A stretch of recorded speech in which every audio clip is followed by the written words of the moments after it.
காலையில் 8 மணி ஆகிறதுக்குள்ளே tiffin ready பண்ணணும், lunch back பண்ணணும், குழந்தைங்கள ஸ்கூலுக்கு ரெடி பண்ணணும். இதுக்கு நடுவில் வீட்டு வேலையும் இருக்கும். இந்த அவசரத்தில் தான் நிறைய பெண்கள் ஒரு விஷயத்தை மிஸ் பண்ணிடுறாங்க. காலை நேரத்தை ஈஸியாக மாற்றுற வேலை உண்மையிலேயே நம்ம காலையில் செய்ய வேண்டிய வேலையே கிடையாது. அது முந்தைய நாள் இரவே செய்ய வேண்டிய வேலை. நானும் முன்னாடியெல்லாம் காலை நேரத்தை ரொம்ப அவசரப்படுத்தியிருக்கேன். ஆனால் ஒரு சில ப்ரிப்ரேஷன்ஸ் ஹேபிட்ஸை ஃபாலோ பண்ண ஸ்டார்ட் பண்ணதுக்கு அப்புறமா எனக்கு காலை நேரம் அப்படிங்கிறது ரொம்ப ஈஸியாக மாறிடுச்சு.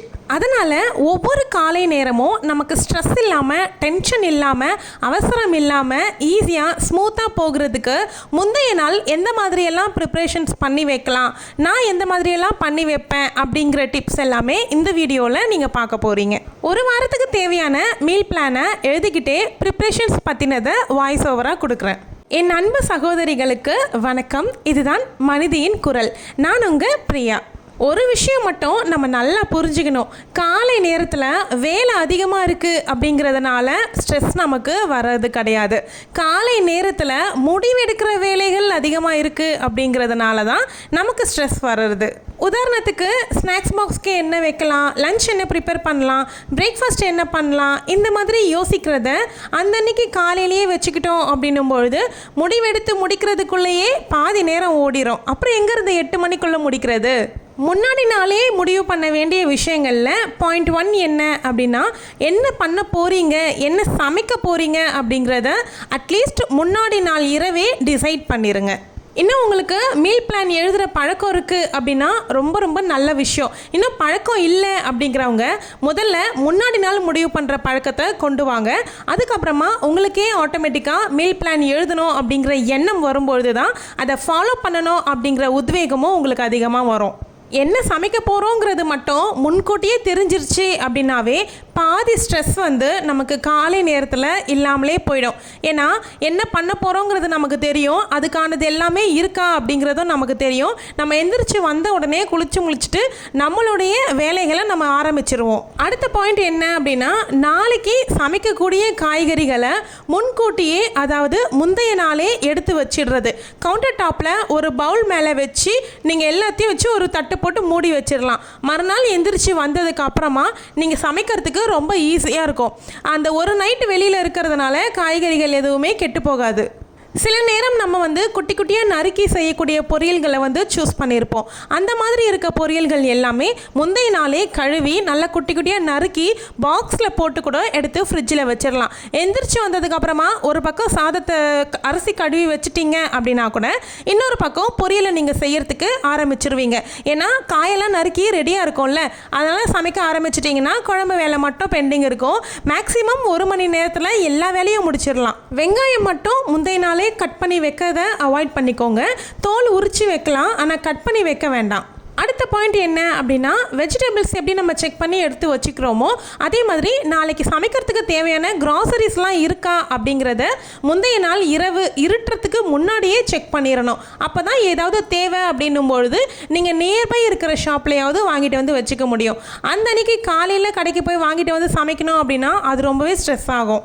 இப்படி முன்னாடியே செக் பண்ணி வச்சுக்கிறதுனால சமைக்கும்பொழுது இல்லை அப்படிங்கிற டென்ஷன் இல்லாமல் எல்லாமே சமைக்கிறதுக்கு இருக்குது அப்படின்னும் பொழுது நம்மளுடைய வேலையை ரிலாக்ஸாக செய்கிறதுக்கு ரொம்ப ஹெல்ப்ஃபுல்லாக இருக்கும். 4th பாயிண்ட் பார்க்குறதுக்கு முன்னாடி நான் தலையில் வச்சுருக்கேன் பார்த்தீங்களா, அது ஒரிஜினல் பூ கிடையாது, ஆர்டிஃபிஷியல் பூ தான். நம்மக்கிட்டேயே அவைலபிள் இருக்குது. வேணுன்றவங்க ஸ்க்ரீனில் தெரிகிற இந்த வாட்ஸ்அப் நம்பருக்கு மெசேஜ் பண்ணுங்கள், நான் ரிப்ளை பண்ணுவேன். கால் பண்ணாதீங்க. இப்போதைக்கு நம்மக்கிட்ட 9 கலர்ஸ் அவைலபிள் இருக்குது. எல்லாருமே பொதுவாக எவ்வளோ ஆர்டர் போட்டாலும் அதில் கண்டிப்பாக ஒயிட் கலர், அதாவது ஃபுல் ஒயிட் பூ கண்டிப்பாக ஆர்டர் போடுவீங்க. கொஞ்ச நாளாக அது ஸ்டாக் அவுட்டில் இருந்துச்சு, இப்போ திரும்பவும் அது ஸ்டாக் கொண்டு வந்துட்டோம். வேணுன்றவங்க ஆர்டர் பண்ணிக்கோங்க.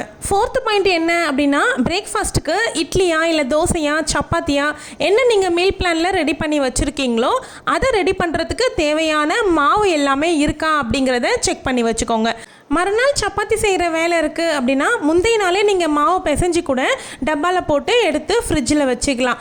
கருத்து போயிருமா அப்படின்னு தோணுச்சுன்னா மாவுக்கு மேலே கொஞ்சமாக ஆயில் தடவி எடுத்து வச்சிங்க அப்படின்னா நீங்கள் எப்படி பிசைஞ்சு எடுத்து வைக்கிறீங்களோ அதே மாதிரியே இருக்கும். ஒரு 3 நாள் வரைக்கும் ஸ்டோர் பண்ணி வச்சுக்கலாம், நல்லாயிருக்கும், எதுவுமே ஆகாது. ஒருத்தவங்க தானிய வகையை அப்போவே அரைச்சி அப்போவே தோசை ஊற்றுற வேலை எல்லாமே வச்சுக்குவாங்க.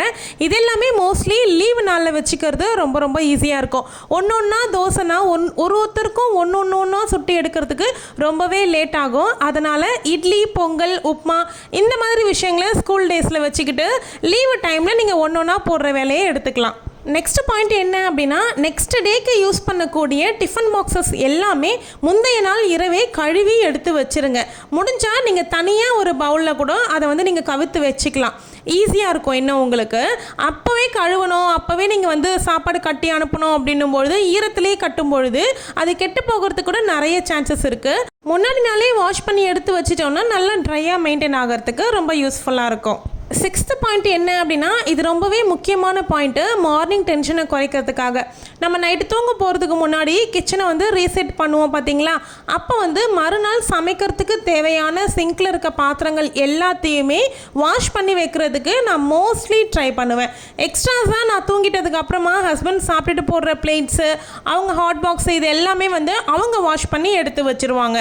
என்றைக்காவது யூடியூப் ஒர்க்கோ இல்லை பேக்கிங் பண்ணுற ஒர்க்கோ நிறைய இருக்குது அப்படின்னும் பொழுது, இல்லைனா மறுநாள் ஸ்கூல் லீவு அப்படிங்கிற பட்சத்தில் கொஞ்சம் அலட்சியமாக சிங்க் பாத்திரத்தை விட்டுட்டு படுக்கிற நாளும் இருக்குது. பட் நெக்ஸ்ட் டே ஸ்கூல் இருக்குது அப்படின்னும் போது கண்டிப்பாக இதை நான் முன்னாடி நாள் ஃபாலோ பண்ணிவிடுவேன்.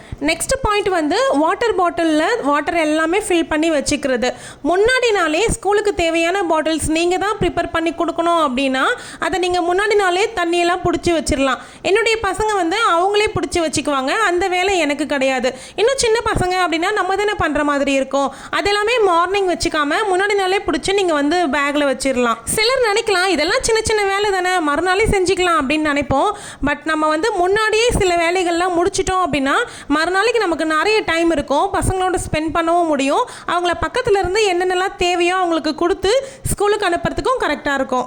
என்னுடைய கிச்சனில் பெரிய மாற்றத்தை கொண்டு வந்தது எது அப்படின்னா, நான் ரீசெண்டாக பர்ச்சேஸ் பண்ணியிருந்தேன் அந்த 6 கம்பார்ட்மெண்ட் உடைய பாக்ஸ் தான். அதை நான் இந்த வீடியோ கீழே டேக் பண்ணுறேன். அதில் இஞ்சி, பூண்டு, பச்சை மிளகாய், கருவேப்பிலை, கொத்தமல்லி இது எல்லாமே ஒரே பாக்ஸில் சேவ் பண்ணி வைக்கிறதுனால அந்த ஒரு பாக்ஸை எடுத்துகிட்டு சமைச்சிட்டு திரும்பவும் கொண்டு போய் ஃப்ரிட்ஜில் வைக்கிறதுக்கு எனக்கு ரொம்ப யூஸ்ஃபுல்லாக இருக்குது. லாஸ்ட் வீடியோவில் கூட நான் டேக் பண்ணியிருக்கேன், வீடியோலையும் காமிச்சிருக்கேன், செக் பண்ணி பாருங்கள். முந்தைய நாள் இரவு செய்ய வேண்டிய ப்ரிப்பரேஷனில் முக்கியமான ஒன்று என்ன அப்படின்னா, நாளைக்கு என்னெல்லாம் பண்ண போகிறோம் அப்படிங்கிறத டு டூ லிஸ்ட்டு எழுதி வைக்கிறது. இதை நான் கட்டாயமாக செய்வேன். இதை மட்டும் நீங்கள் பழகிட்டீங்க அப்படின்னா டு டூ லிஸ்ட் இல்லாமல் ஒரு நாள் கூட கழிக்க மாட்டீங்க. முக்கியமான 3 வேலையை குறிச்சும் வச்சுக்கோங்க. அப்படி பண்ணிட்டோம் அப்படின்னா மறுநாள் என்ன பண்ண போகிறோம் காலையில் எழுந்ததும் ஒரு கிளாரிட்டி இருக்கும் நமக்கு. லாஸ்ட் பாயிண்ட் என்ன அப்படின்னா, மறுநாளைக்கு தேவையான யூனிஃபார்ம், நீங்கள் ஆஃபீஸ் போகிறீங்க அப்படின்னா உங்களுக்கான ட்ரெஸ்ஸு, உங்களுக்கான அக்சசரிஸு இது எல்லாமே முந்தைய நாளே ரெடி பண்ணி வச்சுட்டீங்க அப்படின்னா நீங்கள் வேலையை முடிச்சுட்டு குளிச்சுட்டு கிளம்புறதுக்கு ரொம்ப ரொம்ப ஹெல்ப்பாக இருக்கும். முந்தைய நாள் ஒரு 20 நிமிஷம் நம்ம ஸ்பெண்ட் பண்ணோம் அப்படின்னா மறுநாள் பீஸ்ஃபுல்லான டேவாக ஸ்டார்ட் ஆகும். இந்த வீடியோ பிடிச்சா லைக் பண்ணி சப்ஸ்கிரைப் பண்ணிக்கோங்க.